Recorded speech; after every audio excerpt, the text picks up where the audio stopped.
성경이 만약에 창세기부터 읽어갈 때 요한계시록까지 이 성경이 만약에 어떤 스토리텔링으로 창세기부터 우리가 갖고 있는 성경책을 쭉 읽었더니 이게 시작이 되고 끝이면서 완성이네? 요렇게 성경을 여러 번 읽었더니 창세기는 시작이고 요한계시록은 끝이고 완성이네? 그런데 놀라운 것은 창세기부터 출애굽기를 쭉 이렇게 읽어왔더니 어머, 그 이야기가 다 꿰어지네?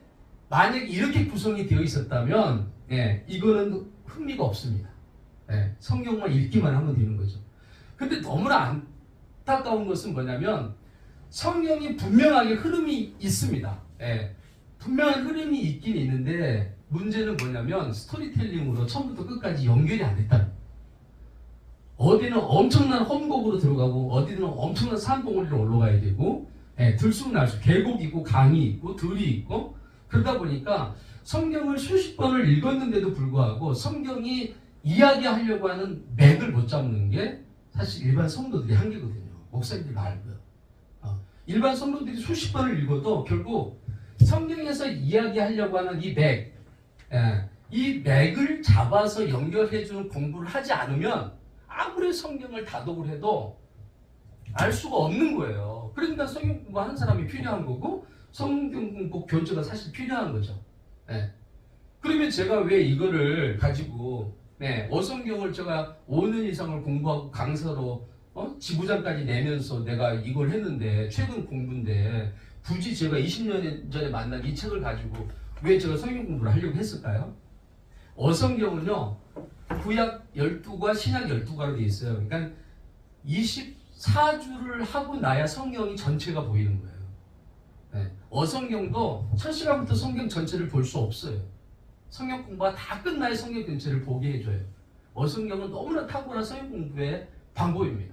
조병헌 목사님이 하고 있는 5대 제국 통성경 너무 훌륭하신 분이 있어요. 정말 저는 그분의 신들임에도 감당하지 못합니다. 근데 너무 어려워요. 공부할 때는 아는 것 같은데 이거를 삶 가운데 실제 적용하기는 너무 어려워. 지리산에 그 유명한 분 있죠. 노우 목사님. 성경 통독하면서 성경 전체를 일주일 동안 해주시는 분. 너무 방대해. 너무 힘들어요. 제가 공부한 건 그 세 가지예요. 나는 이분은 이만수 목사님 7개월 된 테이프 듣고 내가 열린 거예요. 저는 그때부터 이거밖에 없다. 성경을 처음부터 끝까지를 짧은 시간에 관통해주는 성경 공부 방법은 이게 최고다. 저는 이 확신이 들었고 이 확신이 있었기 때문에 그동안 했던 것들을 다 내려놓고 제가 새롭게 이분이 쓴 책을 재편집하는 작업을 제가 지난 3개월 동안 하게 되고 드디어 세상에 이렇게 나와 있게 된 거죠.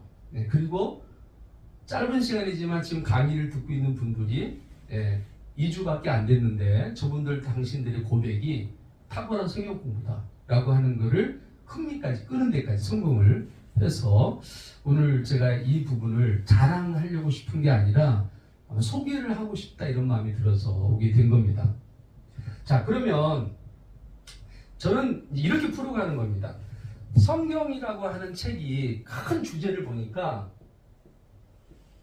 세 가지 주제로 구성되어 있다. 이거는 제 이론이 아닙니다. 이미 신학자들이 정리해 놓은 거를 말씀을 드리는 거예요. 성경의 큰 주제 세 가지. 대본 공부를 하고 계시니까 이제 물어봐야죠. 성경의 큰 주제를 나누면 세 가지가 뭐예요? 아직 그렇게 깊숙이 깊숙이 안 들어가. 이게 굉장히 얇은 건데. 성경을 큰 주제로 나누면요. 역사가 있잖아요. 역사, 그죠? 성경은 역사로 형성되어 있습니다. 그죠? 하나님은 그 역사 가운데 임재하시고 역사 속에서 일하시고 과거, 현재, 미래도 역사 속에서 완성해 가십니다. 하나님이 일하시는 삶의 현장, 이게 우리가 보통 이야기하는 역사입니다. 그리고 실제로 성경에는 그 역사가 기록되어 있습니다. 두 번째 주제는 뭐냐면 그 역사 속에 살아간 사람들의 삶의 이야기, 그들의 이야기가 있습니다. 성경을 분류해보면 이거를 신학적인 용어로 시가서라고도 표현을 하죠. 예, 뭐 지혜서라고도 표현하면서 우리가 잘 알고 있는 욥기, 시편, 잠언, 전도서, 아가서 요게 이제 처음서죠. 예. 그러니까 역사 속에 살아간 사람들의 삶의 고백 또는 간증 이런 것들이 기록되어 있는 이 처음이 있고요. 또 하나 성경을 분리해 보면 그 역사 속에 살아간 사람들이 하나님의 뜻을 거역하고 하나님을 떠났을 때 하나님께서 하나님의 사람을 세워서 끊임없이 돌아오라고 외쳤던 뭐가 있었습니까? 예, 예언자들이 있는 거죠. 예, 성경은 큰 주제를 묶어보면 역사가 있고 체험이 있고 예언이 있습니다. 네, 예언서가 있어. 실제로 그렇잖아요. 네, 구약에도 예언서가 17권이 있잖아요. 신약에는 요한계시록 1권 있고, 그죠? 네, 여러분 구약의 배치와 신약의 배치는 똑같습니다. 자, 역사가 자 보세요. 구약을 보면 역사가 있죠. 역사서가 있죠. 네, 우리가 잘 알고 있는 건 네, 모세 오경부터 시작해가지고 그죠? 네, 느헤미야까지가 역사서잖아요. 체험서는 말씀드린 방금 이런 부분이고, 그리고 예언서는 17권으로 구성되어 있잖아요. 그죠? 뭐 대예언, 뭐 소예언 이렇게 구분하지만, 네. 그러니까 구약도 마찬가지지만 시작이도 똑같죠. 역사가 있잖아요. 네. 사도행전까지가 역사죠. 그죠? 마태복음부터 사도행전까지가 역사 이야기고, 그 다음에 여기도 삶을 살아가면서 갖는 신앙의 고백, 삶의 방식을 얘기하고 있는 서신서가 있습니다. 그죠? 여기도. 그리고 동일하게 뭐예요? 예언서가 있잖아요. 구약과 신약의 배열은 똑같습니다. 그 분량만 좀 다를 뿐이지. 그러니까 성경이 역사 속에 살아간 사람들의 체험, 그리고 하나님의 뜻대로 살지 못하는 사람들을 향해서 외쳤던 예언자들로 구성되어 있는 게 성경의 구성이란 말이에요. 자, 그러면 성경의 맥을 잡는 역사 개관이라고 하는 건 뭘 의미하느냐면, 자, 이 체험은 다 역사 속에서 있는 거잖아요. 그죠? 역사로 들어가잖아요. 흡입이 되잖아요. 예언자들도 다 어디에 들어갑니까? 역사 속에 들어가죠. 역사 속에 있는 인물들이잖아요. 자, 그러면 창세기부터 요한계시록까지의 맥을 잡을 때 뭘 맥을 잡느냐? 역사의 맥을 잡는 거예요. 역사의 맥. 역사의 맥을 잡아서 저것을 이어버리면 뭐가 되는 거예요? 성경의 이야기가 되는 거죠. 네. 요렇게 이게 풀어가게 돼 있어요, 저는. 자, 그러면 봐봐요. 이게 창세기라고 하는 기둥을 세워요. 창세기라는 기둥을 세우고 여기에 재림이라고 하는 기둥을 세웁니다. 이 기둥이 너무너무 중요합니다. 이 시작과 끝과 완성을 나타내는 이 창조 신앙의 기둥과 재림 신앙의 기둥은요, 뭘만큼 중요하냐면, 우리 치과를 가면 보통 옛날에 이제 다 지나간 세월이지만 사랑니가 나잖아요. 끝에 어금니 다음 그 다음에 나오는 게 사랑니라고 그러잖아요. 근데 진짜 이 정직한 의사, 치과를 진짜 정직한 의사는요, 그 사랑니를 빼라고 할까요, 유지하라고 할까요? 유지하라고 하겠죠. 상황 따라 다르지. 네, 상황 따라 다르죠. 자, 그런데 잘 들어보세요. 하나님께서 우리를 만드셨을 때 필요 없는 거를 나게 했을까요? 없어요. 그죠? 필요하니까 있는 거란 말이에요. 그래. 근데 그게 이런 겁니다. 만약에 우리의 이빨의 구조가 이 마지막을 지탱하고 있는 마지막 끝에 있는 어금니잖아요. 예, 그게 사랑니든 마지막 어금니든 그 끝에 있는 어금니가 얼만큼 중요한지를 의사들은 알아요. 그래서 끝에 있는 이를 절대 건드리지 않게 합니다. 가능하면. 그걸 건드리고 빼는 순간에 어떤 일이 벌어지냐면 이 앞니가 벌어지기 시작하는 거예요. 보이지 않는. 이거를 성경에 비유를 하자면 이런 겁니다. 우리가 신앙생활 하면서 이 창조신앙, 오늘 창세기 1장 읽었는데 하나님께서 세상을 창조하셨다. 그리고 하나님만이 유일하신 하나님이다. 라고 하는 이 유일신 하나님과 이 세상 모든 만물은 온리 하나님에 의해서만 창조했다라고 하는 이 창조신앙의 기둥이 성도들에게 깊게 뿌리를 안 내리잖아요? 그러면 그들의 신앙이 흔들리기 시작합니다. 진짜로. 하나님을 한 분밖에 안 계셔. 이 세상 모든 만물은 오직 하나님에 의해서만 움직이는 거야. 이 신앙의 깊이가 저희들 말고요. 우리가 만나는 성도들에게 깊게 뿌리게 내리게 하는 게 얼마나 중요한지를 여러분 잘 아실 거예요. 또 하나 신앙의 기둥이 마지막 기둥입니다. 재림신앙. 이 재림신앙이 지금 이 시대는 힘이 주고 있는 거거든요. 사실은 예수 그리스도가 반드시 이 땅에 다시 오신다고 하나님은 약속하고 있는데 오늘날 세상과 문화와 이 세상 의학, 과학 모든 발전들이 마치 예수가 재림하지 않아도 우리는 그저 행복하게 살아갈 수 있을 만큼의 세상이 온다라고 세상을 자꾸 우리를 유혹하는 거예요. 여러분, 그런데 우리가 잘 알고 있는 것처럼 예수님이 재림을 하지 않았어요? 아멘. 이걸 기다리고 있느냐고요, 사실은. 아멘. 아니, 많은 성도들은요 예수의 재림을 기다리지 않아요. 재림이 있는 건 알아요. 기다리지는 않아요. 왜? 현실이 너무 좋거든. 오늘 사는 게 진짜 삶이 어려운 사람이 재림신앙을 기다리지. 아니면 너무 고통 가운데 있거나 더 이상 이 땅에 살기 힘든 사람들이 재림을 기다리지, 이렇게 우리 말고 시더스 안 하는 사람들은 재림 안 기다립니다. 네, 먹고 살만한 겁니다. 봐봐요. 사단이 마지막 시대에 이 창세기 3장에 등장했던 사단의 역사가 지금까지도 끊임없이 건드리고 있는 위치가 어딘 줄 아세요? 이 창조신앙을 건드리는 거예요. 계속 이걸 흔들어 버려요. 또 하나 흔드는 게 뭔 줄 알아요? 재림신앙을 흔들어 버려요. 이 두 가지를 흔들어 버리면 신앙은 결국 무너지는 거예요. 자, 그런데 제가 지금 두 가지 시대를 말씀드렸어요. 이게 창조시대입니다. 창조시대에 아주 견고한 뿌리의 기둥을 박아야 돼요. 또 하나는 재림시대, 이 재림신앙에 대한 기둥을 박아야 됩니다.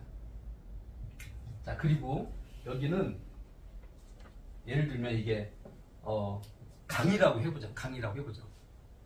그러면 창세기에서 요한계시록, 창조에서, 에덴에서 이 새하늘과 새 땅까지를 가는 데 있어서 역사, 체험, 예언을 섞어서 가지고 가면은요, 이거를 흐름을 내가 이렇게 잡을 수가 없어요. 근데 역사만을 골라서 우리는 어떻게 하겠다는 거냐면 다리를 놓겠다는 거예요.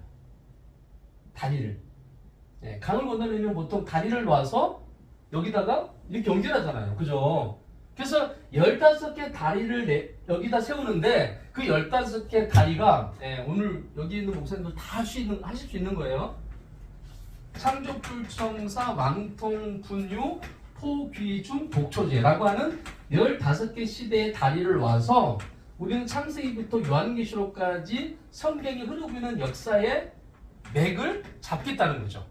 창조, 출정사, 왕통, 분유, 포, 귀, 중, 복초제입니다. 15개 시대가. 그래서 창조, 출, 정, 사, 왕, 통, 분, 유, 포, 귀, 중, 복, 초, 제. 이 15개 시대의 다리를 놔서 우리는 이 창세기부터 시작되는 하나님의 나라, 구원의 역사가 어떻게 새 하늘과 새 땅이 이 땅 가운데 임함으로 끝나는지에 대한 이야기를 이렇게 저는 진행을 해보겠다는 거예요. 네. 그러면 창조, 출정사, 왕통, 분유, 포귀, 중, 복초제, 이거를 공부하는 거 말고요, 목사님들 연세에 이거를 외우는데 오래 안 걸리시죠? 창조, 출정사, 왕통, 분잔, 포귀, 중, 복초제, 이거를 외우는데 하루가 걸릴까요? 우리 이재선 목사님. 창조, 출정사까지만 해보세요. 목사님. 어렵지 않죠? 역시 교수님은 다르셔. 창조, 출정사, 눈 감고도 하죠? 네, 그 다음에 왕통분유. 왕통분유? 이거 별거 아니네. 왕통분유. 그 다음에 지금 포기 중이야. 우리 시더스 포기 중이죠? 네, 포기 중. 그 다음에 폭초제. 뭐 별거 아니네? 이 15개 시대를 이으면 창세기부터 요한계시록까지 내기 딱 흘러갑니다. 근데 이것도 좀 길어요. 그래서 제가 그러면 한 10초 내로 성경 전체를 이야기할 수 없을까? 10초 내로. 목사님 10초 내로 성경 전체를 누가 갑자기 이 목사님 유명한 봉사이신 건 제가 알고 이렇게 교수님이신 거 아는데 성경 많이 연구하신 거 아는데 혹시 성경을 한 20초 정도 안에 간단하게 이렇게 어떤 내용이 좀 말씀해 주실 수 있을까요? 이렇게 물었을 때 그게 쉬울까 어려울까요? 갑자기 기자가 와서 준비도 안 됐는데 당황할 수 있죠. 당황. 근데 그 당황을 아주 완벽하게 해결하는 방법이 뭔지 아세요? 성경이 3가지 역사로 분류돼 있고 3가지 역사가 성경의 역사 이야기 이렇게 얘기하면 끝나는 거거든요. 그러면 이 15개가 부담스러워. 그럼 성경은 실제로 어떻게 형성되어 있어요? 제가 말씀드리는 건 창세기부터 항상 요한계시록까지를 말씀드리는 겁니다. 자, 첫 번째는요. 인류 일반 역사가 있습니다. 자, 인류 일반 역사는 성경에서 본문이 어디냐면 창세기 1장부터 창세기 11장 바벨탑 사건까지가 인류 일반 역사가 기록되어 있어요. 이거는 모든 사람들의 역사 이야기입니다. 그럼 두 번째 성경에서 기록하고 있는 두 번째 역사 얘기는 뭐냐면 육적 이스라엘 역사입니다. 여러분 육적 이스라엘 역사는 우리가 잘 알고 계신 것처럼 창세기 11장에서 일반 인류 역사가 끝나니까 이 역사는 어디부터 시작이 돼야 되죠? 창세기 12장 아브라함을 부르는 것부터 시작이 돼야 되죠. 아브라함을 불러서 이 인류 일반 역사가 어디까지 가느냐? 요한복음 21장 예수 그리스도까지 이게 육적 이스라엘 역사가 되는 거예요. 그러니까 육적 이스라엘 역사라는 말의 의미는 아브라함을 선택해서 하나님이 이스라엘을 허락하시잖아요. 그 이야기가 여기까지 온다니까요. 창세기 1장부터 쭉 읽어보세요. 요 얘기예요. 사실은. 그럼 세 번째 역사는 뭐냐? 이게 영적 이스라엘 역사입니다. 요 얘기가 이제 뭐예요? 사도행전부터 시작해서 요한계시록까지 가는 거죠. 네. 오늘 저와 여러분들도 아브라함에게 주신 복을 그대로 받은 사람, 갈라디아서 보면 뭐라고 말씀하세요? 예수 그리스도를 믿는 너희들에게 동일하게 아브라함이 복이 임했다. 그러니까 우리도 역시 창세기 12장에서 말씀하고 있는 약속이 우리에게 와요, 안 와요? 성령이 와 있는 거죠. 네. 그러니까 성경의 역사를 세 개로 분류하면 인류 일반 역사, 육적 이스라엘 역사, 영적 이스라엘 역사. 이게 창세기 1장부터 요한계시록까지 이야기입니다. 간단합니다. 이거를 이제 저는 조금 더 세분화해서 15개 시대로 개관을 나눠서 성경의 구속사 하나님께서 창세기 3장 15절에서 말씀하고 있는 예수 그리스도를 통해서 구원하겠다라고 하는 그 메시지가 어디서 완성됩니까? 예수 그리스도가 이 땅에 오심으로 완성이 되잖아요. 그리고 다시 뭐예요? 예수 그리스도가 다시 오겠다고 말씀하시면서 저와 여러분들은 초림과 재림 사이에 살고 있단 말이에요. 그죠? 그러면 이 창조 출정사 왕통분장 포기종 목초제라고 하는 이 역사 이야기 속에서 자, 이 역사는요 하나님께서 지나간 역사 속에서 어디까지 역사해왔냐? 자, 여기까지 와 있는 거예요 지금. 그죠? 예. 과거 역사 속에서 하나님이 일하 오셨다고 여기까지. 그리고 지금 우리는 어디 살고 있냐면 사실은 초대교회 시대부터 시작해서 2000년이 지났죠?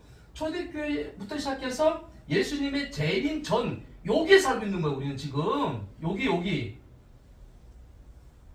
우리 존재가 끼어있는 사이라고요.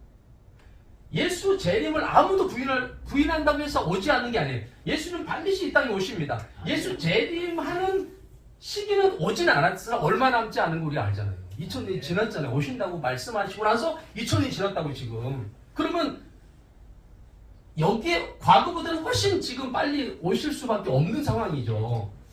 여기에 우리는 살고 있다는 거죠. 그래서요, 이 역사 개관을 공부를 하면요, 뭐를 각인시켜주자면 성도들에게 내가 어디에 살고 있는지를 분명하게 알려줘요. 어떻게 살아야 되는지를 깨닫게 하는 거죠. 이 지나간 수없는 역사 속에서 이제 하나님은 끝을 향하고 있다. 저 창조의 역사, 잃어버렸던 에덴의 역사를 다시 하나님이 회복하시려고 하는 이 재림 시대를 통해서 회복하시려고 하나님이 완성하시려고 준비하고 계시다. 그리고 이제 그렇게 시작했던 초대교회로부터 지금 2000년의 세월이 지난 이 시점에 오늘 우리가 와 있다. 오늘 우리가 어떻게 삶을 살아야 되느냐. 예수 그리스도의 재림을 기다리면서. 그죠? 오늘 우리에게 남겨진 마지막 사명, 땅끝까지 향하여 복음을 증거하는 그 사명의 존재의 가치를 인정하게 할 수밖에 없는 거죠. 그래서 오늘 제가 여러분들이 너무 잘 알고 있는 성경 이야기를 15개 시대를 있잖아요. 다시 개관을 해드리면 여기에 49개 개관이 나와요. 49개. 49개 개관을 연결하면 성경 이야기가 됩니다. 오늘 그 보너스를 제가 요 시간에 해도 괜찮겠죠? 네, 감사합니다.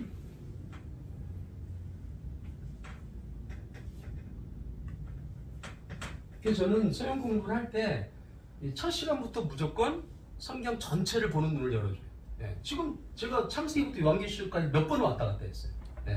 그래서 성도들로 하여금, 목회자들로 하여금 성경이 이렇게 관통되고 있구나, 이렇게 잡을 수 있는 거, 이렇게 맥을 잡을 수 있는 거구나, 이렇게 역사적인 다리를 놓아서 갈 수 있는 거구나 라고 하는 거를 첫 시간부터 임팩트 있게 각인시켜 드리고, 이거를 첫째 주와 둘째 주에 완벽하게 다 외워야 제가 삼가를 나갑니다.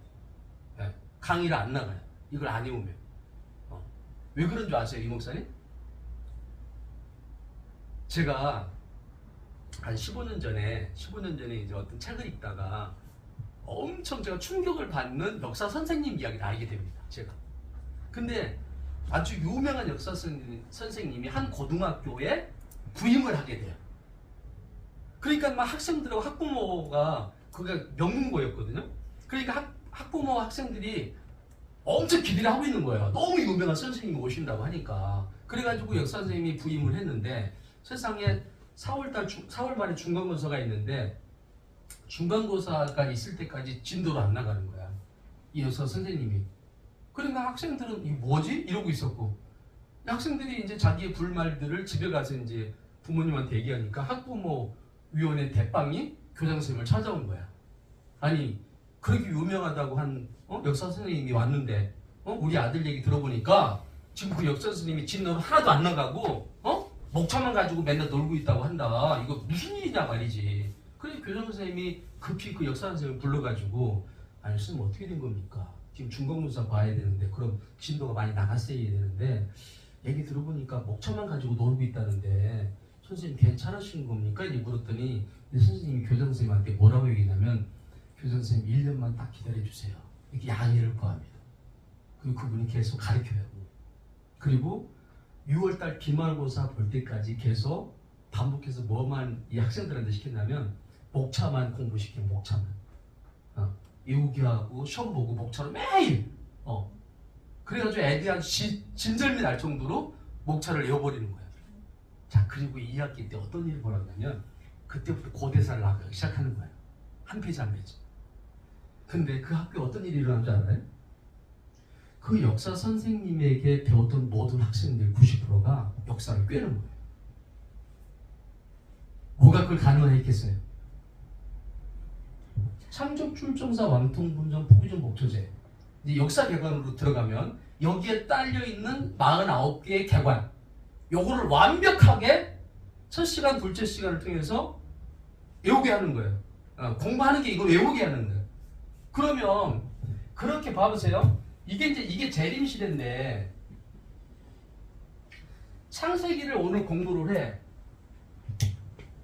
제가 지금부터 말씀드리는 49개의 개관을 15개 빼고 나머지를 49개까지 다 했다고 생각을 했을 때, 오늘 창세기를 배워. 그러면 창세기를 배우는 학생들은 지금 어디까지 가 있는 거예요? 네, 요한계시록까지 가 있는 거예요. 이거를 가 있는 거하고 그냥 하나씩 배우면서 이걸 하나씩 열어가는 거하고는 학습법의 차이가 어마어마하다는 걸 제가 15년에 깨달은 거야. 그래서 내가 만약에 누군가를 가르칠 기회가 있을 때는 반드시 나는 목차를 다 외우고 한 다음에 난 나가야 되겠다. 이렇게 저는 도전을 받은 거예요. 그래서 그 일을 좀 하고 있는 거예요. 매일 연습하고 쓰게 하고 안 되긴 뭐가 안 돼요. 반복하면 돼요. 저는 성경의 원리에서 깨달은 진리가 뭐냐면 신명기를 가만히 읽어보면요. 신명기에서 계속 하나님께서 모세를 통해서 백성들에게 주려고 하는 메시지 핵심이 뭐냐면 야 끊임없이 들려줘. 반복해서. 교육의 효과는 반복이 있다. 반복과 훈련을 통해서 결국 학습되어지고 익혀진 것들이 행동으로 옮겨나간다. 그래서 신명기에 보면 하나님이 그렇게 간절한 마음을 부탁하잖아요. 매 7년 끝 초막절, 그죠? 매 7년 끝 초막절이 되면 뭘 하라는 거예요? 성경 통독을 해라. 이 얘기를 신명기에서 그렇게 부탁을 해놨는데 너무나 안타까운 건 여러분 350년의 사사기 기간 동안에 한 번도 성경 통독을 안 합니다. 이스라엘 백성들이. 그러니까 350년의 사사 기간을 지나갈 수밖에 없는 거예요. 나중에 신앙의 어마어마한 회복이 언제 됩니까? 에스라의 신앙 개혁, 그죠? 에스라 느헤미야를 통해서 성경 통독, 성경을 읽어갈 때 뭐예요? 어마어마한 동이 일어났거든요. 하나님이 그걸 언제 하라고 그랬냐면 매 7년 끝에 7년째 마지막 절기 때 하라는 거예요. 초막절에. 뭘 하라는 거예요? 율법을 낭독시키라는 거예요. 얼라부터 시작해가지고 할아버지까지 다 앉혀놓고 그걸 시키라는 거야. 이스라엘 백성들 그걸 안 한 거야. 근데 나중에 그걸 알잖아요. 그 백성들이, 그죠? 네. 헤롯이 지은 성전 AD 70년에 그 성전이 다 무너지고 이제 성전을 더 이상 섬길 수 없고 회당 중심으로 그들이 디아스포라로 세상에 흩어져 살게 될 때 이들이 그때 신명기를 깨닫습니다. 그래서 그들이 어떻게 합니까? 그 다음부터 끊임없이 무조건 태어나면 토라를 외우게 하잖아요. 유대인들이 지금 세계를 지배하고 있는 하나님의 택한 족속일 수밖에 없는 게 뭐예요? 그들은 토라를 다 밥 먹듯이 외운다는 거예요. 네. 끊임없이. 왜? 그 안에 모든 하나님의 영광의 그 섭리가, 진리가, 지혜가 모두 들어있기 때문에 그 안에서 주시는 지혜로 유대인들이 이 탁월한 세상을 지금 이끌어가는 거죠. 똑같은 거예요. 네. 그러니까 목사님도 가능합니다. 네. 오늘 제가 한번 딱 강의를 해드리면 야 그거 문 목사는 오랫동안 몇십 분 동안 했는데 나는 한 번에 딱 깰 수 있어. 김 목사님은 저 머리가 이렇게 갖고 계세요. 네. 자 그러면 이제 제가 비밀을 한번 오픈해 보도록 하겠습니다. 자 창조시대. 하나님이 세상을 창조하시죠. 근데 3장에서 인간이 타락해버립니다. 그 결과 홍수로 심판받죠. 그리고 흩어져 살았던 사람들은 결국 바벨탑을 쌓게 됩니다. 끝! 이게 창조시대 이야기예요. 틀려요? 우리가 알고 있는 성경의 이야기는 결국 하나님 세상을 창조하셨는데 인간이 아담과 하와가 선악과를 따먹음으로 타락한 거고 그 이후에 인간이 죄악에 관영해서 하나님이 홍수로 심판하시고 그죠? 노아와 8명이 흩어져 살지만 결국 다시 그들이 뭐예요? 모여서 하나님을 대적하는 탑을 쌓는 거로 창세기 1장부터 11장까지는 끝나는 거예요. 맞아요 안 맞아요? 목사님. 네. 요렇게 역사 개관을 딱 붙들고 있는 상황에서 내가 스토리로 얘기하는 거하고 그죠?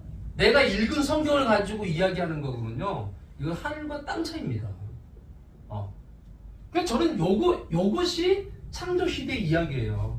그럼 창조시대 이야기 짧은 기간, 창조시대 하나님이 세상을 창조하셨고 인간이 타락하게 되고 그 결과 노아 홍수로 심판받게 되고 그 이후에 바벨탑을 쌓게 돼. 자, 창세기 1장부터 11장까지 읽으려면 꽤 시간이 걸려요, 안 걸려요? 이렇게 얘기하면. 그리고 나는 그 다음 숙제는 뭐야? 여러분이 성경을 얼마나 진지하게 세밀하게 읽었느냐를 가지고 나머지는 살을 붙여가는 거죠. 누군가 이야기를 할 때. 야, 성경은 이렇게 진행이 되는 거야, 역사가. 성경은 이렇게 말씀하고 있어. 요런 마치 할아버지 할머니들이 옛날에 손자를 놓고 이야기하듯이 여러분 이야기하듯이 한 그 어릴 때 호랑이가 담배 피던 시절 그 이야기 우리 기억해 보세요. 놀랍잖아요. 놀랍잖아요. 이게 신기하다니까요. 동화로 이야기하자면 어릴 때는 평생 그걸 기억하는 거예요. 그러니까 우리가 누군가에게 이야기할 때 뭐가 필요한 거예요? 스토리텔링. 이야기로 똑같은 거를 이야기로 해주면 사람이 기억력이 훨씬 오래 간다는 거죠. 네, 똑같은 이야기를 해도. 네. 그러니까 이 역사개관의 강점은 뭐냐면 성경 전체를 부분적으로 이야기로 풀어서 할 수 있다는 거예요. 거기에 여러분의 영성이 플러스 되죠? 은사가 플러스 되죠? 이건 엄청난 그렇게 해서 안 그렇게 해서 목사님. 할렐루야. 네. 우리 박정호 목사님이 저를 주시하고 계시거든요. 박정호 목사님도 오늘 소개를 오랜만에 받으시는 거. 저분이 제 가는 길을 좀 열어놓고 계셔가지고 제가 오늘 저분에게 합격을 받아야 되거든요. 저는요.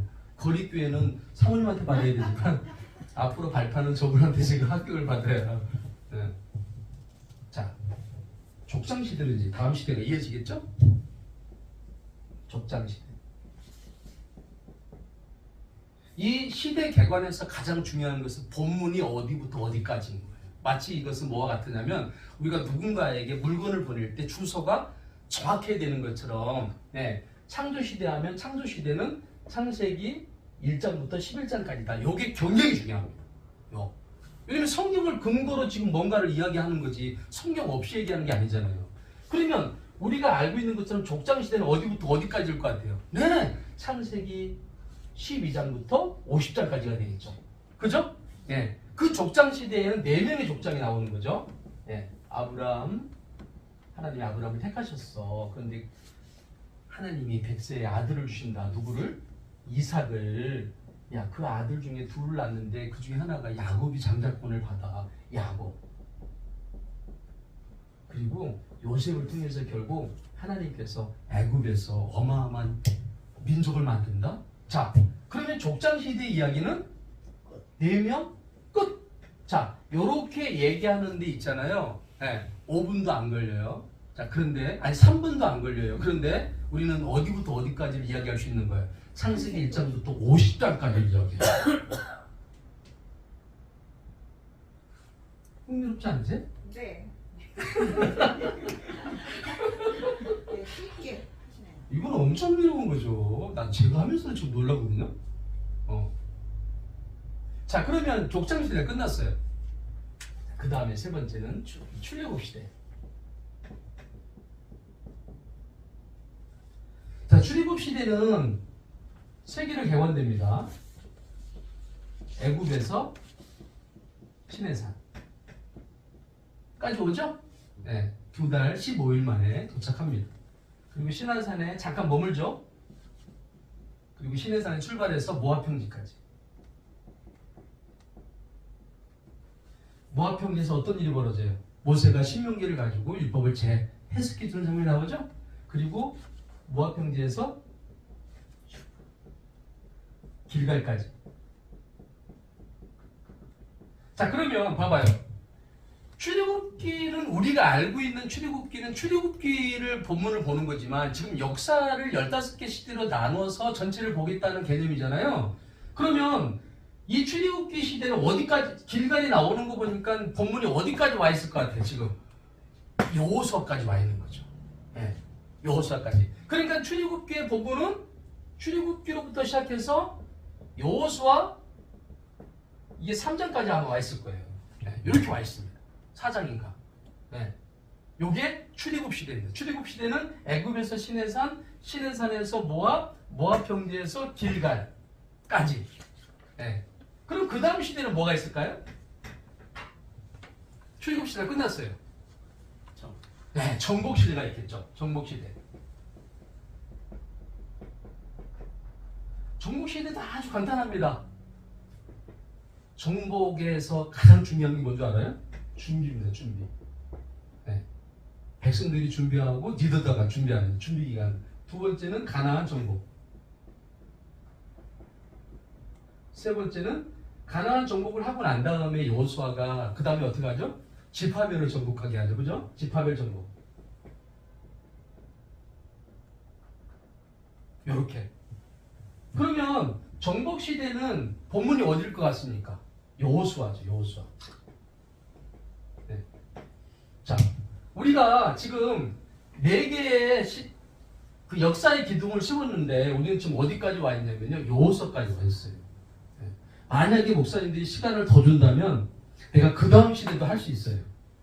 네. 시간을 안 주면 여기서 그냥 내려가겠습니다. 쭉 가요. 쭉 가. 네, 별방에 가라면 저는 또 가면 또 이게 네, 가겠습니다. 그러면 자, 비록 우리 고문 목사님이 약간 이제 깊은 잠이 필요하시더라도 저는 그냥 나가보도록 하겠습니다. 쭉 가요. 네, 쭉 갑니다. 그러면 4부터 시작해요. 네. 자, 지금 어디까지 우리가 공부했죠? 여호수아. 감사합니다. 네, 창조 출정사 왕통 분장 포기종 목초제. 네, 창조 출정사 왕통 분장 포기중 복초제인데 창조 출정사 왕통 분유입니다. 분잔이 아니라 정복 시대까지 했어요. 그럼 5번째 시대는 어떤 시대가 올까요? 그렇죠. 사사 시대가 오겠죠. 네, 사사 시대도 아주 간단합니다. 네, 사사 시대는요. 서론, 본론, 결론이에요. 재밌죠? 네. 서론은 뭐냐면 여호수아가 이제 살아있을 동안 하나님을 섬겼는데 여호수아가 죽자 그들이 그저 하나님을 알지 못하는 세대들이 등장해가지고 하나님을 떠나는 일들이 벌어집니다. 자, 그러니까 본론에서는 누가 등장하냐면 12명의 사사들이 등장합니다. 그죠? 12명의 사사들을 등장시켜서 끊임없이 수만을 하게 되죠. 350년 동안. 자, 첫 번째. 네. 이들이 하나님께서 평안을 줬는데 이들이 죄를 짓죠. 여기서 죄를 짓는다는 말은 우상을 섬긴다는 말, 하나님 섬기지 않고. 자, 그러니까 하나님께서 어떻게 합니까? 이방 나라를 통해서 이들을 징계하죠. 그죠? 예, 징계를 받아요. 그러니까 이들은 뭐하죠? 또 울어. 회개. 찡찡 울어. 그러니까 그 다음에 하나님 뭐예요? 사사를 보내. 그죠? 사사를 보내서 그들을 다 정리하니까 다시 이들에게 뭐가 와요? 평안이요. 평안이 오니까 또 100으로 등다수니까 또 뭐예요? 죄죠. 예. 그 죄지니까 또 하나님 징계를 받아. 또 울어. 그또 하나님 사사를 보내줘. 이게 350년이 반복된다니까? 12명의 제자들 여기 통해서. 이게 이제 본론이에요. 그럼 결론 얘기는 뭐냐? 결론. 사사기는 몇 장까지 있는지 혹시 아세요? 학생한테 물어봐야 돼요.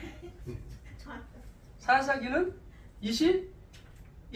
여호수아가 24장이고 사사기는 20? 야, 김영동 목사님 깜짝 안 하시네. 야, 천사 네가 해. 뭐 이런 거야. 사사기는 21장까지 있죠? 죄송합니다. 21장 다 아시는 건데 제가 21장까지 있는데요. 원래 사사기는 어디서 끝나는지 아세요? 사사기 마지막 사사가 누구예요? 사사기에서 마지막 사사 삼손의 이야기가 끝나잖아요. 삼손 이야기가 16장에서 끝납니다. 16장에서. 그래서 저기 학생님 사사기 16장 마지막 절 좀 읽어주세요. 마지막 절에 네. 그의 형제와 아버지의 온 집이 다 내려가서 그의 시체를 가지고 올라가서 16장? 네. 16장 끝에. 끝에 네. 파라와 에스다올 사이 그의 아버지 마노아의 장지의 장산이라 네. 삼손이 이스라엘의 사사로 20년 동안 지냈더라. 네, 그렇게 해서 12명의 사사 이야기는 마무리를 짓습니다. 몇 장에서? 사사기 16장에서. 자, 그런데 왜 사사기를 쓴 역사가는 17장, 18장, 19장, 20장, 21장을 기록해 놨을까요? 사사 이야기는 끝나는데 17장부터 이야기는 뭐냐면 자기 소변에 오른 대로 살아간 사람들의 삶의 형태가 평신도와 제사장이 어떻게 살았는지를 리얼하게 보여주는 부록이에요. 그럼 17장부터 나오는 이야기가 뭐냐 그러면 두 가지 사건이 나오죠. 하나는 뭐예요? 미가 신상 사건이 나옵니다. 그죠? 일반 평신도가 자기 집에 뭘 만들어요? 자기 집에 쉽게 얘기하면 예비당을 만들어 놓고 지나가는 전도사 붙들어 놓고 그죠? 너 얼마 줄 테니까 너 우리 집에 제사하니 그런 거잖아요. 이게 여러분 사실은 하나님께서 가나안 땅을 정복해서 지파별로 나눠줄 때 유별나게 한 지파만 땅을 받지 못해요. 그죠? 레위 지파입니다. 레위 지파에게는 대신 뭐야? 48개 성읍을 허락하세요. 각 지파 안에. 그리고 성읍에서 뭘 해야 되는 거예요? 레위 지파는. 만약에 유다 지파에 성을 세웠어. 거기에 레위 지파가 살아. 그러면 그 유다 지파 안에 성에 살고 있는 레위 사람이 해야 되는 일은 뭐냐면 말씀을 열심히 연구하고 준비해서 뭐예요? 그 유다 지파에 있는 사람들에게 말씀을 가르치는 게 그 레위 지파의 사명이었단 말이에요. 그 당시에. 그러면 유다 지파 안에 있었던 그 성에 있었던 레위 지파가 다른 데 가요? 못 가요? 원래 못 가는 겁니다. 자기 영역 안에서 그 사역을 해야 되는 거예요. 근데 이 미가 신상 사건에서 나타난 현상이 뭐예요? 한 전도사가 밥벌이가 안 되는 거야.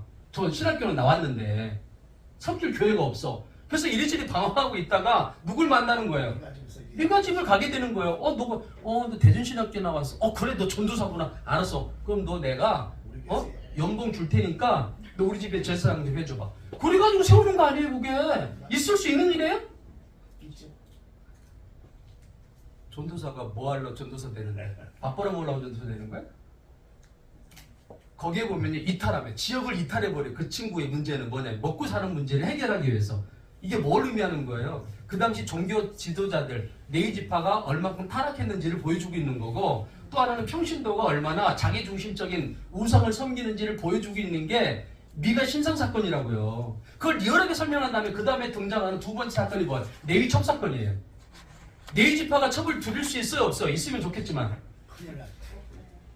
아니 오죽하면 하나님이 결혼한 여자도 안 되는데 반드시 처녀와 결혼해야 된다고 하나님이 정해줬잖아요. 왜 그렇게 했어요? 정결함 때문에 그런 거거든요. 근데 첩을 둬? 있을 수가 없는 일인데 그게 보편화된 거야. 그래가지고 레위가 어떻게 합니까? 첩이 삐져가지고 친정으로 가버린 거야. 그래가지고 그 친정에 가 있는 그 첩을 달리려고 그 장인어른 집을 가는 거 아닙니까? 예? 바리바리 싸가지고 내가 잘못했어. 그때 내가 미안해. 설거지 내가 밥도 내가 다 할게. 빨래 다 할게. 가자. 그래가지고 데려오려고 이제 오니까 이제 아내가 그 첩이 마음이 풀어져가지고 알았어. 그렇게 하면 네가 굳이 밥도 하고 빨래도 해주고 대리미도 다 한 다음에 나 가지. 그래가지고 이제 알았어. 저 가려고 이제 가자 그랬더니 그 장인어른이 여보게 지금 2시잖아. 지금 출발하면 가기 전에 떨어져. 어떻게 할 거야? 내 딸 어떻게 할 거냐고. 그러니까 오늘 하루 저녁만 나하고 술 한잔 하면서 머물고 있어. 내가 저기 닭도 하나 잡아놨네. 그래요. 내일 가나 오늘 가나 할 일도 없는데 그 레위 지파가 타락했는데 뭐 할 일이 있겠어? 수요 예배를 드리겠어? 뭘 드리겠어? 그러니까 그냥 알았다고 장인은 말을 딱 듣고 이제 밤새 술을 먹었으니 그 다음에 일찍 일어날 리가 없잖아요. 그래가지고 이제 아침에 늦게 일어났는데 가려고 이제 갑시다 그랬더니 여보게 점심 먹고 결정하세요. 점심을 워낙에 먹었네? 그랬더니 또 반주 한 잔 해야지. 그래서 한 잔 먹고 났더니 어떻게 또 차 한 잔 먹다 보니까 또 한 3시가 된 거야. 가야지 이제 그랬더니 장인어른이 뭐라? 여보게 아니 오래간만에 왔는데 굳이 그렇겠지. 금요일 예배도 없잖아. 하루 종일 그래가지고 이제 하룻밤을 더 머물러요. 3일째 되니까 이제 정신 차려가지고 이제 가려고 딱 이제 아닙니다. 저 더 이상 이제 제가 오늘 4시까지만 있다 가겠습니다. 이제 하는데 여보게 지금 4시네. 어제 3시 출발을 다 못 간 거 아니야. 차 막혀가지고 붙으려면 표 안 오. 그래 더 이상 이제 주일도 있어야 되니까 주일은 지켜야 되겠다 싶어가지고 최소한 양심은 있잖아요 목사가. 그래서 이제 안 되겠다고 가야 되겠다 그랬더니 어쩔 수 없이 보냈어. 그런데 가다가 또 날이 저물었네. 그죠? 날이 저물어가지고 여러분 그 고대 근방은 이 손 대접하는 게 아주 일반화됐잖아요. 날 좀 어디가 있으면 우리로 얘기하면 마을회관에 있으면 돼. 그럼 누군가 온단 말이야 지나가다가. 근데 날이 저물어서 갈 수가 없으니까 이제 마을회관에서 어정쩡하고 있는데 한 노인이 나타나네. 누구십니까? 2차 차에서 그럼 저희 집에 오라고. 그럼 그 집에 가서 묵은 거 아니에요. 그거 아니요. 네. 묵었는데 이것들이 이것들 밖에서 요것들이 말이야 상관하려고 이 창세기에서 말하는 똑같은 단어를 썼어요. 니네 집에 들어간 그 내놔. 여자를 내놓으라는 게 아니라 남자를 내놓으라는 거예요. 동성하는 것들이었기 때문에.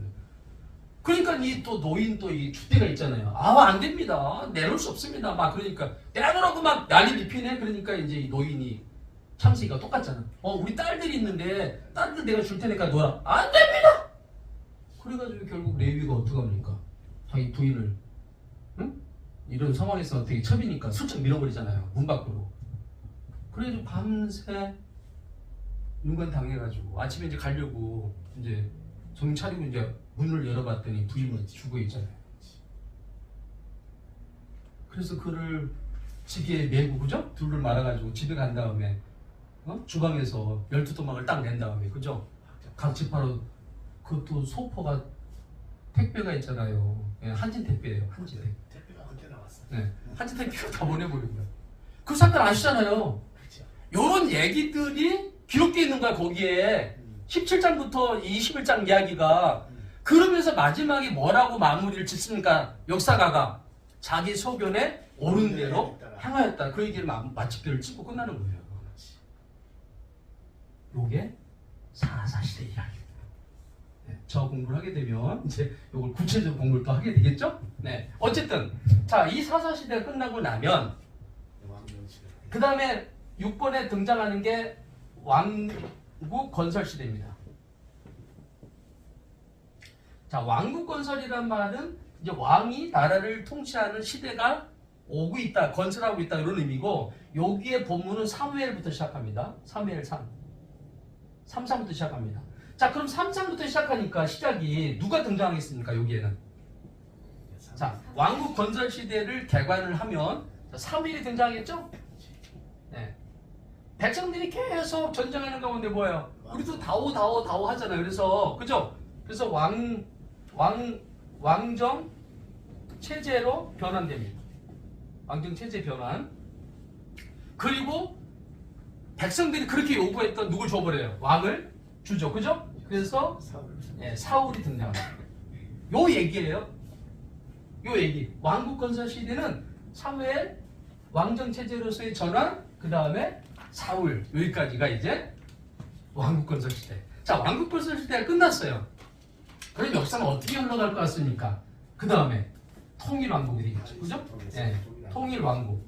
자, 통일왕국 시대라고 하는 의미는 뭐냐면 왕이 정치를 하고 있었던 통일된 나라를 이루고 있었다 그런 말이고, 여기를 개관해보면 당연히 누가 나오겠습니까? 좀 전에 있었던 사울이 등장하겠죠?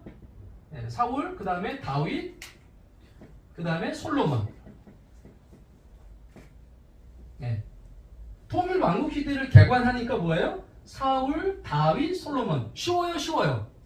너무 쉽잖아요. 너무 쉽잖아요. 네. 그 다음 얘기는 성경에 여러분 있는 거 붙여서 말씀하시면 되는 거고, 이 너무 쉬운 거예요. 그래서 사울, 다윗, 솔로몬 이렇게 진행이 되는 겁니다. 네. 그럼 통일왕국 시대가 끝났다. 여기까지만 할 거 아니면 좀 한참 더 넘어갈까요? 내려오라면 내려가고 쭉 가니까. 네. 우리 또 대전 얘기를 들어야 되기 때문에 통일왕국 시대까지 우리 왔습니다. 오늘 끝나면 다음에 또 무태자나 해야지. 요새 셀이랑 네트 있죠 이제. 네, 이제 더 이상은 안 합니다 저는. 사진이 찍혔기 때문에. 자, 그러면 우리가 좀 전에 몇 번째 시대까지 한 거예요? 통일왕국 시대가 몇 번째예요? 창조, 출정사, 왕통이니까 분유. 7번째 왕정 시대까지 간 거죠. 그러면 그 다음에 분열왕국 시대 오겠죠? 8번째. 8번째. 분열왕국.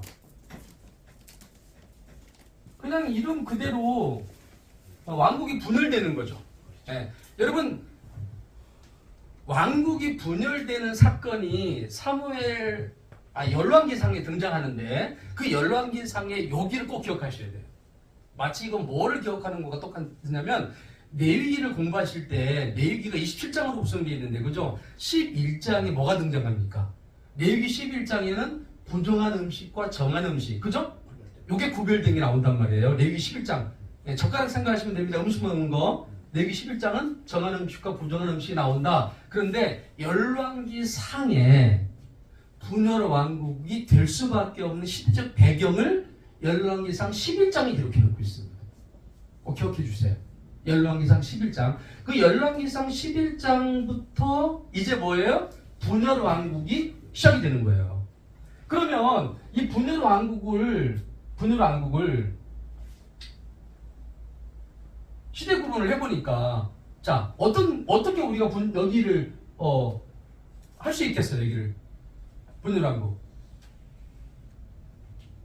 솔로몬을 통해서 이제 두 나라가 갈라지니까. 아 그렇죠. 자 분열 왕국이 될 수밖에 없었던 사건이 바로 이 솔로몬부터 시작되잖아요. 그죠? 그렇죠. 예, 이 솔로몬이 주된 인물입니다. 이 솔로몬이 결국은 뭐예요? 중후반기에부터 타락함으로 인해서 하나님이 그를 이제 내려놓기를 원하세요. 그리고 나서 솔로몬 다음에 왕이 누가 되냐면 솔로몬이 첩이 1000명이었던 걸 알고 계시죠? 후근까지 해가지고 그렇게 많은 첩들이 있었으니까 솔로몬을 이을 그 다음 왕자의 자리가 치열했겠어요? 치열했겠어요? 어? 솔로몬이 왕이 이제 끝났어. 그럼 그 다음 왕이 돼야 돼. 그럼 아들이 될 거 아니야. 그러면 여러분 다윗은 10명밖에 안 됐는데 그 10명의 아들 중에 하나 솔로몬이 되는 것도 그렇게 치열했는데 이 어마어마한 많은 아들들이 있는데 솔로몬 다음 왕을 잇는 일이 얼마나 치열했겠어요? 치열했겠어요? 치열했죠. 이거 상상도 못하는 거예요, 여러분. 어마어마한 일이. 그래서 이 르호보암을 우리가 주도해서 보셔야 되는 게 이 르호보암을 우습게 보시면 안 돼요. 이 르호보암을. 왜? 그 어마어마한 아들 중에서 하나가 얘가 되거든. 생각해봐요. 대명 중에 하나가 되는 것도 막 정치적인 싸움이 어마어마한데 수십 명 가운데 수백 명 가운데 하나가 되려면 요 애가 얼마나 요게 바등바등 해가지고 애가 됐는지를 알 수 있을 거 아니에요. 예. 그래서 르호보암이 왕이 되는데 얘가 뭐를 하죠? 솔로몬을 섬겼던 참모진을 찾아갑니다. 제가 이제 솔로몬 다음에 왕이 됩니다. 어르신들 제가 어떻게 통치를 하고 나라의 시국을 선언하면 좋겠습니까? 얘기했더니 이 참모진들이 뭐라고 얘기합니까? 르호보암 잘 들어요. 당신 아버지가 성전 짓느라, 그래 성전 짓는 건 이해하자. 자기 궁 짓느라, 그리고 수없이 많은 외국에서 온 여인들 궁 짓느라 얼마나 많은 백성들을 데려다가 노역을 했는지 당신 아십니까? 지금 백성들이 지쳐가지고 지금 원성이 대단합니다. 솔로몬 잘 죽었어 막 이렇게 난리를 핍니다. 그런 상황에서 당신이 만약 왕이 돼가지고 시국선을 하는데 이상한 얘기 하시면 안 되니까 제발 아버지가 저렇게 많은 고통을 백성들에게 줬으니 당신이 정말 선한 왕으로서 통치를 해서 백성들을 위안해주고 끌어안아주고 아픔을 쓰다듬어 줘야 됩니다. 그 감옥에서 가만히 있지 말고 아픔을 당하고 있는 이 신사스님들을 위해서 눈물 흘려야 된다 그 얘기. 그렇게 이제 고민을 해주니까 알았습니다. 그러고 난 다음에 이 르호보암이 자기를 따르는 참모진이가 야 내가 이제 왕이 되잖아. 그래서 나 도와줄 거지. 됐어! 뭐 어떻게 정치를 해야 되는 거야? 당신 아버지보다 10배 정도는 강하게 후려쳐야 돼. 백성들 저것들 있잖아. 너 그리고 지금 너 왕이 너 지금 두세 명 있는데 네가 된 거 아니야. 너 이 자리에 너 진짜 상상할 수 없는 이게 치열함 가운데 너 이게 왕이 된 거야. 너 어정쩡하게 정치하면 있잖아. 나머지 것들에 너 수총당해. 그러니까 너 뭐라고 얘기했냐면 백성들 앞에 나는 솔로몬보다 더 강력하게 여러분들을 땡길 겁니다. 기억나시죠? 말씀들? 네. 백성들이 들으면서 이 나라 망했네. 그래 너나 다윗 하나님을 섬겨. 알았어. 너나. 그럼 백성들이 다 등을 돌리잖아요. 자, 요 상황을 알고 있었던 여당이 야당이야. 이 당이 야당이죠. 야당 중에 한 사람이 어딜 애굽을 급히 갑니다. 애굽을 급하라 하죠. 애굽에 가서 누구를 하고 가서 긴밀하게 상담을 하냐면 이 솔로몬 왕 때 솔로몬의 충신이었던 친구 하나 있었어요. 여로보암이라는 친구가 있었어요. 이 여로보암이 너무 충신을 해버리니까 이 솔로몬이 내쳤어. 그래서 애굽에서 지금 망명생활을 하고 있어. 이 망명생활을 하고 있는 여로보암을 찾아갑니다. 야당에서. 그래가지고 2차 조차하는데 지금 여러분이 지금 대통령이 되려고 하는데 지금 이렇게 시국선을 했으니 이 나라 망했다. 근데 네가 와서 제발 왕을 좀 해달라. 그래서 그 사람이 와요. 그죠? 그렇지. 그래서 몇 지파가 따라갑니까? 10지파가 누굴 따라가요? 네, 여로보암을 따라갑니다. 그래서 결국 분열 왕국이 되는 거예요. 여기에서. 그죠? 네. 요 이야기가 열왕기상 11장에 분열될 수밖에 없었던 방금 제가 말씀드렸던 이 르호보암 얘기가 11장에 나오고 12장으로 가면 이제 드디어 남쪽은 르호보암, 북쪽은 여로보암으로 갈라지는 남북이 갈라지는 비극이 찾아오는 거죠. 자, 그러면 이 역사기관의 하이라이트는 지금부터예요. 네. 자, 여로보암부터 시작해서 간 이걸 북이스라엘이라 그러잖아요. 자, 북이스라엘이 19명의 왕들, 예, 19명들의 왕들이 통치를 하게 됩니다. 그리고 마지막의 왕이 호세아예요. 이 호세아 왕 때 아수르라고 하는 그 당시 강대국이었던 아수르에 의해서 망하죠? 네. 그리고 남쪽은 20명의 왕들이 통치를 쭉 합니다. 20명의 왕들이. 북이스라엘은 19명, 남쪽은 20명의 왕들이. 자, 이렇게 왕들이 통치하고 있는데 열왕기에서는 누구 중심으로 역사가 기록되냐면 이 남유다를 중심으로 기록하고 있지 않고 북이스라엘 중심으로 역사가 기록됩니다. 그래서 여러분들 성경을 읽어가다 보면 북이스라엘 왕 누구 때 남유다 누구. 근데 그 남유다 왕의 이야기는 조금만 언급해놓고 계속 북이스라엘 이야기만 이어갑니다. 언제까지? 아수르에서 멸망할 때까지 그렇게 이어갑니다. 역사가가 그렇게 이어가요. 그러면 그 역사가가 왜 북이스라엘 이야기를 그렇게 중심에 썼을까요? 네, 너희들이 망할 수밖에 없었던 이유가 바로 우상을 섬겼기 때문에 그 얘기를 해주고 싶은 거예요. 역사가는 열왕기를 통해서. 그러니까 남유다 왕 중심으로 기록하지 않고 북이스라엘 중심으로 기록한단 말이에요. 자, 그러다가 이제 호세아 때 아수르가 먹어버린 그 당시 강대국이었으니까 자, 북이스라엘을 먹고 나니 우리가 잘 알고 있는 것처럼 이스라엘 역사가 이렇게 연결되면 이렇게 이쪽이 북쪽 차지하고 여기 남을 차지하고 있었잖아요. 여기를 먹었으니까 얘들이 이제 어디를 탐나겠어요? 당연히 남유다를 탐나지 않았겠어요? 그래서 남쪽 유다를 쳐들어옵니다. 그때 아수르가 북이스라엘을 멸망시키고 난 다음에 남쪽 유다가 와서 남유다를 먹으려고 내려와 보니 요때 왕이 누구였냐면 그 유명한 히스기야예요. 히스기야. 그리고 요때 활동했던 선지자가 바로 이사야가 활동을 하게 되죠. 그 활동을 하면서 여러분 이사야는 어마어마한 예언을 합니다. 이때 활동하면서 이사야가 뭘 예언하는 줄 알아? 이미 북이스라엘이 멸망할까 이걸 예언합니다. 이사야가. 근데 어디에게 멸망한다? 아수르에게 멸망한다. 이것도 이사야가 예언합니다. 근데 너 아수르 너 남유다 오지만 너 오기 전에 바빌론에게 멸망한다. 이것도 이사야가 예언합니다. 바빌론에 의해서 나중에 남유다도 멸망할 것을 이사야가 예언해요.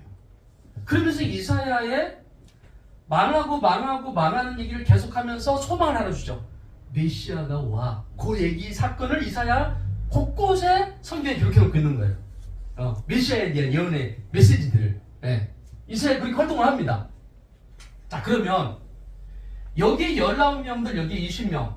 자, 그런데 문제는 뭐냐면 열왕기서에서 이 19명의 20명의 순서를 외우는 것도 어려운데 39명에 문제는 뭐냐면 요쯤에서 선지자 2명이 등장하고 또 요쯤에서 숫자 3명이 등장해요. 그리고 집중적으로 여기에서 선지자가 등장합니다. 이게 시대기한데 마지막에 선지자가 몇 명이 등장하느냐? 자, 북왕국 19명, 남유다 20명, 선지자가 12명이 등장해요. 이거 몇 명이에요? 19명, 20명, 39명에 네? 39명에 12명 하면 51명의 사람들이 여기에 집중적으로 함께 11개에 묶여 있는 거예요. 그러니까 이거 쉬워요, 안 쉬워 이거? 어려운 거예요. 근데 저하고 공부를 하시면 북이스라엘의 19명의 왕들을 쫙 읽으면 30분 안에 끝납니다. 남유다 왕 20명, 29분 만에 끝납니다. 그리고 더 중요한 건 뭐냐면 여기에 등장하는 12명의 선지자가 어디에 위치하는지를 완벽하게 공부시켜야 됩니다. 그러니까요, 이게 이 역사개론 하이라이트는 원래 이게 아닌데도 불구하고 이 많은 분들이 여기에서 이 성경 공부가 얼마나 중요한지에 대한 이해도를 하게 돼요. 목사님들 이거 다 알고 계시는 거지만 이거 풀어서 순서대로 설명하는 거 쉽지 않습니다. 쉽지 않아요. 그냥 알고 뭐 성도 일반 성도들은 그냥 지나가 읽어 이런 게 있는 거 지나가지 그거를 딱 순서대로 외워서 어느 시대에 누가 활동한 이런 거를 기억하는 건 사람이 많지 않죠. 근데 저는 이 역사 개관 공부를 하면서 그거를 제가 완벽하게 해드리는 또 어마어마한 그런 팁들이 있습니다. 어쨌든 이렇게 해서 결국은 그죠? 이게 분열왕국 시대예요. 이렇게 분열왕국 시대가 그럼 분열왕국 시대가 끝나는 나머지 9번째 시대는 무슨 왕국 시대냐면 유다 왕국 시대예요. 유다 왕국 시대라는 말의 의미는 뭐냐면 여기입니다. 북이스라엘 역사가가 사가가 11개에서 북이스라엘 중심으로 기록을 하다가 아수르에서 호세아 시대에 멸망을 하고 나니까 더 이상 북이스라엘을 기록할 게 없는 거예요. 그죠? 그러니까 당연히 사가는 어디로 내려와요? 남유다로 내려와서 남유다의 이야기를 기록하고 싶겠죠? 네, 요렇게 이어집니다. 요렇게 역사가는. 그러면서 여기에 이제 히스기야, 요시야 쭉 등장하죠. 네, 왕들이. 그리고 여기에 대부분 많은 선지자들이 이때 또 활동을 하게 됩니다. 왜? 선지자들이 활동한다는 말은 뭐예요? 하나님을 떠나고 그죠? 하나님 우상을 섬기기 때문에 하나님이 그들을 보내서 돌아오라고 말씀하는 거잖아요. 그런데 이 유다 왕국 시대에 오면 유다의 혼란기, 그 다음에 유다의 멸망기 이렇게 끝납니다. 개관을 하면. 그래서 결국은 뭐로 끝난다는 거예요? 남유다도 바벨론에 의해서 멸망을 한다. 이렇게 끝납니다. 유다 왕국 시대. 그러면 그 다음 시대는 어떻게 이어지겠어요? 왕국이 멸망해서 바벨론에 의해서 그렇죠. 포로 시대가 이어지겠죠. 네, 포로 시대도 가볼까요? 네.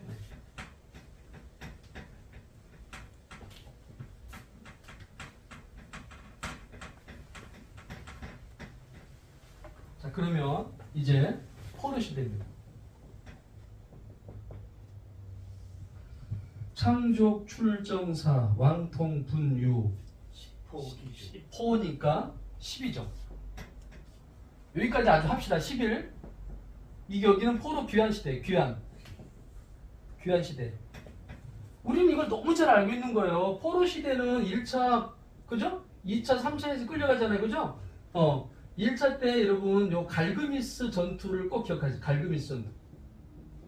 이 성경에 나오는 전투는 요 이야기를 알면 되게 흥미롭습니다. 이 갈그미스 전투의 1차 때 이게 지중해고 이게 애굽이야. 그리고 이스라엘이 이렇게 위치하고 있잖아요. 이렇게 돼 있죠. 이 하란이라고 하는 부분. 이 갈그미스가 여기쯤 위치하는 거거든요. 갈그미스 1차 전투 때 어떤 일이 벌어지냐면 그때 남쪽 유다의 왕은 요시아입니다. 히스기야 다음의 왕. 요시아가 왕일 때 어떤 일이 벌어지냐면 이쪽이 이제 신흥 바벨론, 아수르가 이제 점점 이제 쇠퇴하고 이제 바벨론이 점점점 이렇게 흥해지고 있는 신흥 바벨론 시기에 이 신흥 바벨론의 이 첫 번째 빠따 이 왕이 누구냐면 나부콜라스예요. 이 나보플라스가 이제 슬금슬금 이게 아수르가 지배하고 있었던 나라였거든요. 네, 바벨론이 이쪽에 이제 위치하고 있었고, 이렇게 이제 올라오면서 얘가 아수르가 어떤 일이 벌어져요. 히스기야 시대에, 그죠? 히스기야 시대에 아수르의 상들이 내려오잖아요. 침입하잖아요. 그래가지고 막 조롱을 하잖아요. 편지를 가지고. 그러니까 어떻게 히스기야가 그 편지를 가지고 하나님 성전에 가서 놓고, 그죠? 그랬더니 그 다음에 어떤 일이 벌어져요. 지들끼리 막 싸워가지고, 그죠?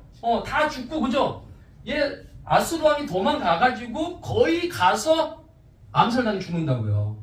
그 친구가 죽으면서 아수르가 점점 쇠퇴기를 가는 거예요. 그리고 하나님의 예언의 역사대로 그대로 바벨론으로 올라오게 되는데, 이 신형 바벨론의 왕이 나보폴라살이 여기가 왜 중요하냐면, 여기가 이 지리적인 요충지 굉장히 중요한데, 자, 여기를 점령하면요 이쪽으로 가게 되죠, 그죠? 그리고 이렇게 오게 되죠. 애국을 먹게 되죠. 그리고 이렇게 간단 말이에요. 마치 우리나라가 지리 요충지에 있는 것처럼. 그래서 이 갈그미스 지역이 어마어마하게 유명한 지역입니다. 저 지역이. 그래서 나보폴라스가 군대를 이끌고 갑니다. 여기를 점령하기 위해서. 아직 아수르가 잔당으로 남아있을 때이기 때문에. 그런데 요 소식을 누가 듣냐면 애굽의 왕이 이 얘기를 들어요. 저것이 여기를 견제하고 올라와? 안 돼. 그리고 군사를 이끌고 이렇게 올라옵니다. 이 소식을 듣고, 자, 여기를 잘 보시면 재밌어요. 그때 남쪽 유다 왕은 요시아였어요. 요시아가 딱 보니까 애굽에서 군대를 이끌고 올라오네? 저러면 안 되는데? 저러면 안 되는데? 그래가지고 군사를 이끌고 요시아가 여기를 저지해버려.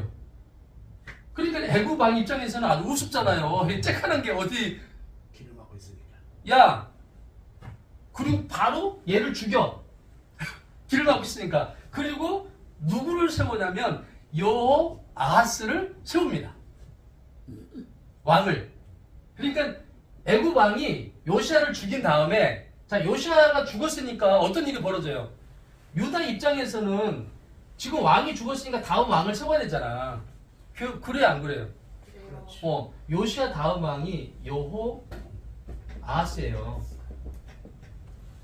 유다 왕국에서 요시아가 죽으니까 여호아하스를 왕으로 세워놓는단 말이야. 왕으로 세워놔요. 자, 그리고 이제 얘는 이제 애굽 왕으로 올라갑니다. 그래서 이 1차 갈그미스 전투 때 무승부로 끝나. 어디가 이긴 게 이런 게 아니라 무승부로 끝나가지고 얘는 돌아가 다시. 그죠? 그리고 얘도 돌아왔는데 요시아를 왕을 죽였는데 여호아하스가 왕이. 그러니까 이 애굽 왕이 누가 너 왕 세웠어? 누가 너한테 왕이라고 그랬어? 그래가지고 얘를 애굽으로 끌고 가면서 요 다음에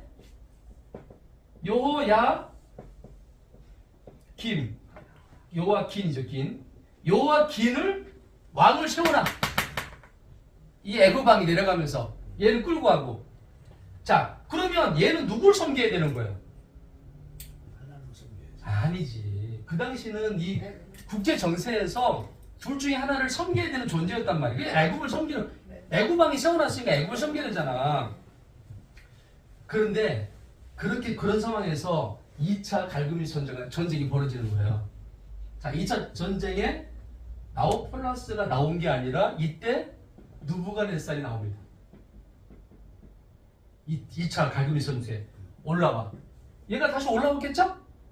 애굽 왕이 다시 올라와가지고 2차 전쟁에서 애굽이 패합니다. 지금 하나님이 어디를 쓰려고 준비하고 있기 때문에, 바벨론을 쓰려고 준비하고 있기 때문에. 그래서 패하니까 얘는 도망가죠. 그죠? 애굽 왕은 도망가는 거고, 이제 이 느부갓네살이 어디를 내려와요? 얘를 쫓다가 남유다까지 내려오는 거예요. 이스라엘을 먹어. 이 1차 바벨론 포로 뗀 거예요. 그래서 여기에서 와가지고, 야, 너 누가 왕이야? 너 아니야? 그래가지고 누굴 세우냐면 여호야김을 세워놔. 그럼 얘는 끌고 와. 요때 끌려간 친구가 다니엘이죠. 1차 때 다니엘만 끌려간 게 아니라 여호야김도 끌려갑니다. 그리고 누굴 세워놔? 여호와김을 세워. 그러면 여호와김은 이제 누굴 섬겨야 돼? 그렇죠. 이제 바벨론을 섬겨야 되는 거야. 그 바벨론을 3년간 섬기다가 여호와김이 배신을 합니다. 누구를? 바벨론 왕을 배신하고 나 니네 안 섬길까? 그래가지고 애굽 왕을 섬기네? 요 이야기를 느부갓네살 왕이 들어가요. 요 얘기가. 저것이 건방져. 그래가지고 연합군을 데리고 가지고 여기를 다시 치면서 누구를 죽이려고? 얘를 잡아버려. 근데 성경 역대 하에서는 얘가 끌려갔다고 나오거든요. 근데 이제 성경 예언서를 보면 얘가 이렇게 시체도 찾을 수 없는 상태로 얘가 오리무중이 돼버려요. 그러니까 끌려가서 죽었는지 연합군에 죽었는지 모르는 상황이 어쨌든 얘가 여호와김이 죽어요. 그럼 누구를 왕으로 세웠겠어요? 김 다음에 시드기야. 2차 때 내려와가지고 시드기야를 세워놓고 다시 가는 거예요. 그리고 3차 느부갓네살이 왔을 때 왕이 누구였냐? 시드기야입니다. 그래서 얘가 다시 3차 때 끌려가면서 두 눈이 빠져가지고 거기서 삶을 살죠. 밥상을 나중에 해보겠다 그러더라고. 왕이 주는 상도 먹으면서. 요 사건이 이렇게 기록되는데 요게 지금 포로 시대 얘기하다가 1차, 2차, 3차 요런 이야기들이 있었고요. 자, 그렇게 이제 바벨론에 가서 살고 있었을 때 하나님께서 고레스 왕을 통해서 이제 포로에서 돌아가라고 하는 귀한 칙령이 내려가지고 이제 포로에서 돌아오는 시대를 귀한 시대라고 그러고 그 귀한 시대도 동일하게 1차, 2차, 3차에 돌아오게 되죠. 그죠? 1차 때 리더가 스룹바벨이었고, 그죠? 2차 때 리더가 에스라였고, 3차 때 리더가 니에미야였습니다. 그렇죠? 그리고 1차와 2차의 사이는 역사가들의 시대적인 구분이 약간 차이가 있지만 대략 70년에서 80년 정도의 사이가 있다고 보는데 이건 맞는 거예요. 1차 돌아오고 난 다음에 바로 2차가 돌아온 게 아니라 1차와 2차 사이는 약 70년의 간격이 있게 되고 70년 후에 2차가 돌아오게 되는데 요 1차와 2차 사이에 있었던 사건이 그 아하수에로 왕 때 있었던 에서드 사건이 여기에 나타나는 거죠.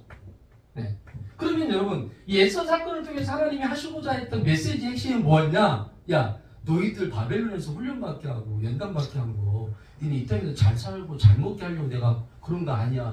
니는 다시 예루살렘으로 돌아가서 다시 하나님을 섬기고 열방을 땅까지 복음을 증거하는 일에 사명이 있는 거야. 누가 너네들 여기서 영원히 살아라 그랬어? 너네 영원히 살고 싶어? 그럼 니 다 죽을 수 있어? 요 사건을 하나님이 허락하신 거예요. 그럼 에스더 사건을 통해서 이스라엘 백성들이 진짜 깜짝 놀랐겠죠? 야, 우리가 한날에 다 죽을 뻔했는데 하나님이 이렇게 살리셨어. 그럼 왜 살렸겠어? 죽었다 살아난 사람이 자기 중심적으로 살아가겠어요, 목사님? 아니죠. 저도 방위생활 하다가 죽었다가 살아나가지고 저 하나님 편에 서 있잖아요.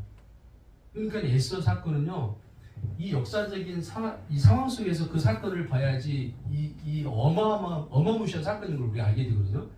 그래서 이렇게 돌아옵니다. 자, 포로 교환 돌아와서 그때 활동했던 선지자가 누구였을 것 같아요? 성전을 지으려고 하니까 막 짓고 있었는데 누가 찾아오죠? 사마리아 사람들이 찾아오잖아요. 야, 너네 뭐 성전 이제 짓는다며. 야, 우리는 여기 오래전부터 있었어. 그러니까 내가 좀 도와줄게. 그리고 사마리아인들이 와가지고죠, 스룹바벨한테 야, 우리가 성전 짓는 거 좀 도와줄게. 우리를 어떻게 도와준다고 하면 어서 와요. 뭐 삽이라도 하나 좀 더 도와달라고 했을 거 아니야 그 당시에. 스룹바벨이 딱 이런 애 거절합니다. 왜 그랬죠? 아수르에 의해서, 그죠? 이미 북이스라엘은 혼혈 정책에 의해서 피가 섞여버려. 혼혈 아들이야, 이 사마리아 살고 있는 사람들이. 그러니까 오리지널 유대인들이 아닌 거죠. 그러니까 스룹바벨 입장에서는 야, 니네 섞여있는 잡종들이 왜 우리 하나님 성전 세우는데 니네가 도와줘? 안 받아. 거부를 해버리네? 그러면 그냥 이 친구들 도움이 안 필요한가 보다 그렇게 하면 되는데 얘들이 어떻게 합니까? 그래? 진짜 너네들 나는 우리는 선한 마음으로 니네 도우려고 하는데 도움을 안 받아? 알았어. 그래가지고 뭐합니까? 사마리아인들이 바벨론에 편지를 보내잖아요. 왕에게. 뭐라고 편지를 보내요? 왕이시여, 만약에 당신들이 이 이스라엘 민족이 어떤 족속인지 아십니까? 이 족속들은 성전 중심의 삶을 살아가는 사람들이에요. 이들이 만약에 성전을 세우기만 하면 이들의 신앙은 당신들 섬기지 않고 오직 하나님만을 섬기는 사람들입니다. 지금은 어쩔 수 없이 당신을 섬긴다고 하고 왔지만 이들이 진짜 성전을 짓고 나면 당신 바벨론 니네는 아무것도 아니야 이렇게 해버리는 존재들입니다. 이 존재들이. 그러니까 제발 부탁인데 성전 짓는 거를 금해주세요. 편지 보내 안 보내요? 야, 몇 통 받았어요 그거? 그러니까 고레스는요 그 칙령을 내리고 난 다음에 고레스 왕이 그 칙령을 내리고 난 다음에 7년 후에 죽어요. 오래 못 살아요 고레스 왕은. 네, 그리고 캄비세스 왕이 이제 왕이 된단 말이에요. 그러니까 왕이 지금 칙령을 내려서 돌아가라고 한 왕은 7년 전의 왕이고 지금 바벨론의 왕은 다른 왕인 거예요. 고레스였으면 반대할 이유가 없지. 다 모든 걸 지라고 줬는데 왜 그게 반대하겠어요? 근데 반대를 하는 걸 받아줘요. 왕이 바뀐 거예요, 그게. 7년 후가 된단 말이야. 그러니까, 그냥 가만히 보니까, 저것들이 니네 바벨론에 있으면서 나 섬기지 말고, 니네 자국에서 돈 벌어가지고 세금 내, 우리. 이렇게 해서 이제 바벨론이 이게 포르키한 정책을 쓴 거거든요. 똑똑한 놈들이죠, 고레스가 사실은. 왜 자국에 있으면서 먹을 걸 다 거기서 먹게 해? 돌아가서 그 나라에서 우리를 섬기게 하면 더 편하잖아. 조공도 받고.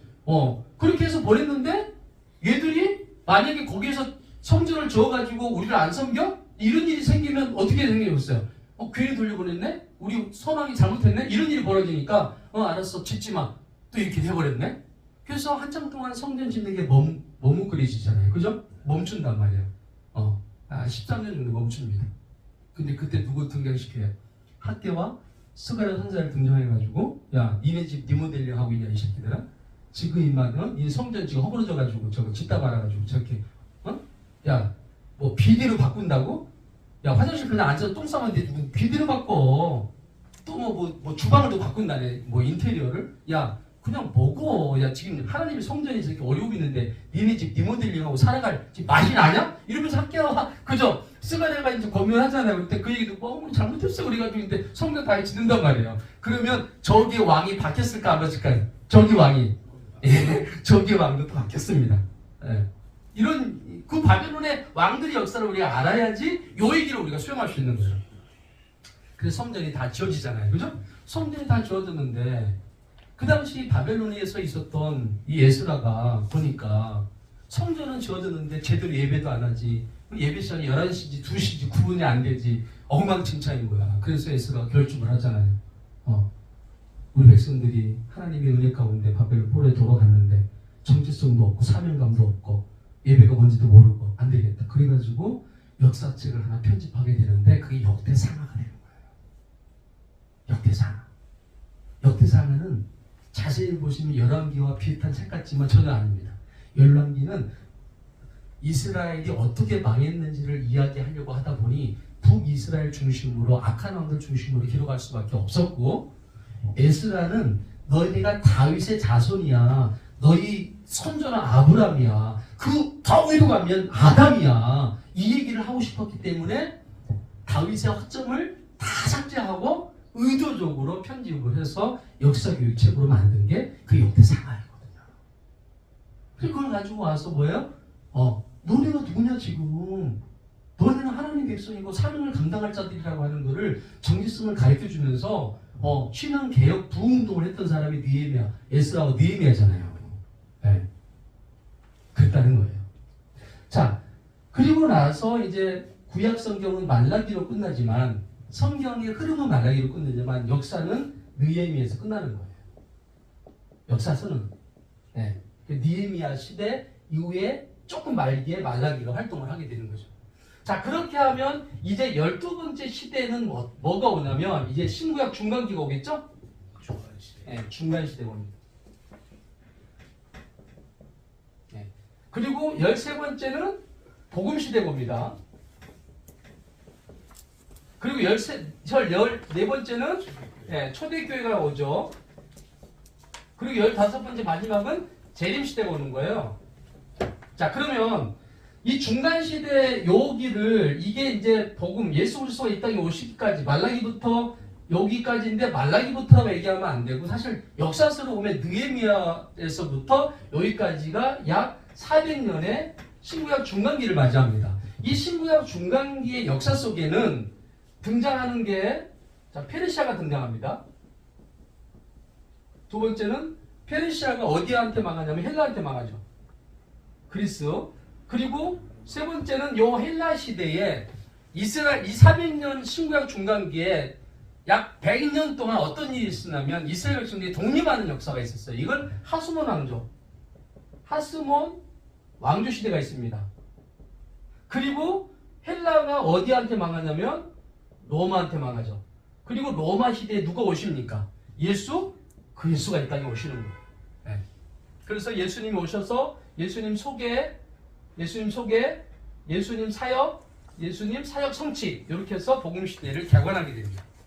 자, 복음 시대 예수 그리스도가 부활하시고 나서 이 땅에 하나님의 약속대로 누가 이 땅에 임재하죠? 성령이 임재해서 그죠? 성령 받은 사람들을 통해서 뭐가 시작이 됩니까? 이제 교회가 시작되잖아요. 교회. 그죠? 네. 교회가 시작되는 거를 초대교회 시대다. 이렇게 얘기하는 거고, 예, 초대교회는 또 고대, 중세, 근세사로 나눕니다. 이렇게. 네. 초대교회 시대는. 네. 그리고 그 초대교회 시대를 이제 근세가 근대죠. 근대로 와서 그 다음에 이어지는 마지막 시대가 바로 이 재림 시대인 거죠.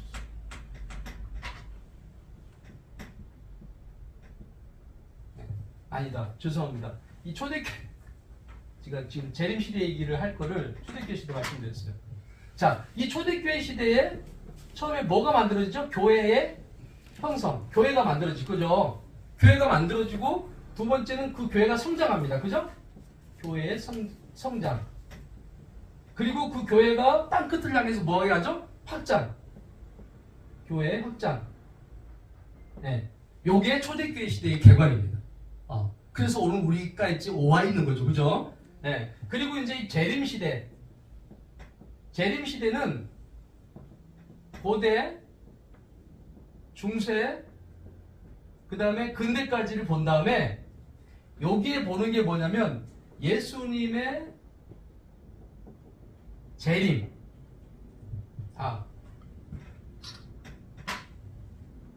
대환란과 예수님의 재림이 있고요.